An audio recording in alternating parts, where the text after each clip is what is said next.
A blessed Wednesday to us and happy fiesta.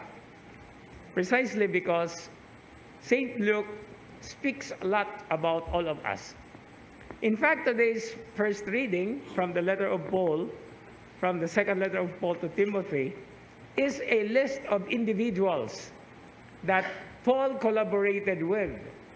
And it's interesting to note, daghan kayo no, di na ganita masiguro ma-memorize nato ng mga ngalana, but there are also interesting personalities who deserted him, who actually kanang gadaot sa niya, no? And then they're also making their own way, no? But of this, there are two significant individuals mentioned. And these are very significant because the first one is the one we are celebrating, whose feast we are celebrating. Luke, the companion of St. Paul, who was a physician.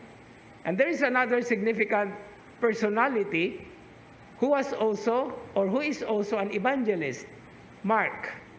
No? So Mark and Luke were companions of St. Paul. And this is the very beautiful thing about today's celebration. In the gospel reading, Jesus sent out the 70 or the 72 disciples. So this is a celebration of what it means to be sent out, what it means to be disciples. It is a great privilege, and it is something like we are being sent all over the world. No? The universal dimension of God's good news, or the good news of our salvation. But there are also certain things that we have to observe, certain things that will help us, direct or redirect our attention and our mission. Now, usa sa mga nindot kayo during tan-awon is this very strict admonition or prohibition not to greet anyone on the way.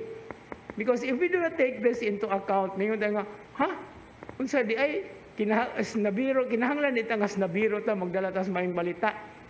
But then this is just an expression precisely because sometimes, kung ato ang hatagag pagtagad ng mag-greeting-greeting ta, di ba? Labi na tang mga Pilipino, mag-greet ra gani ta, na malangay na ta. No? The urgency and the single-mindedness of the intention of the mission should always be the very first challenge that we respond to. But it doesn't mean that we have to be snobbish. No? We have to greet lang. No? We have to acknowledge the presence of other people. After all, the good news of our salvation is intended for everyone. And finally, what are the things that we have to share with them? Precisely because we are being called. And St. Luke now represents what we need to also embrace, because his gospel particularly tells us of so many things. And among others, pipila lang ato ang hisgutan karon. It is in the gospel of St. Luke that we have the most beautiful canticles. No? The Song of Zechariah, which is actually prayed in morning prayer, the Canticle of Mary, the Magnificat, and then the Canticle of Simeon for the night prayer.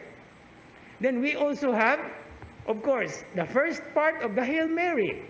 Naadiha kwa ang unang bahin sa Hail Mary, no? Sa Ave Maria, the greeting of the angel to Mary and Elizabeth, no? The words of Elizabeth. And then one more thing is, in these prayers, we are also being presented in the Gospel of St. Luke that men and women are all in equal footing. Ngunit nindot kayo nga structure sa Ebanghelyo ni San Lucas. Kung maghisgot ka rin siyang lalaki, sundan dayog babay. No? Ingon anak yun na. Women have an important place in the life of Jesus, in his ministry, and in the Gospel of St. Luke. And this is where we are incorporated into. And through us, we are able to also share these blessings and tidings, the good news to everyone in the world, to whomever we meet, to whomever we relate with. Amen.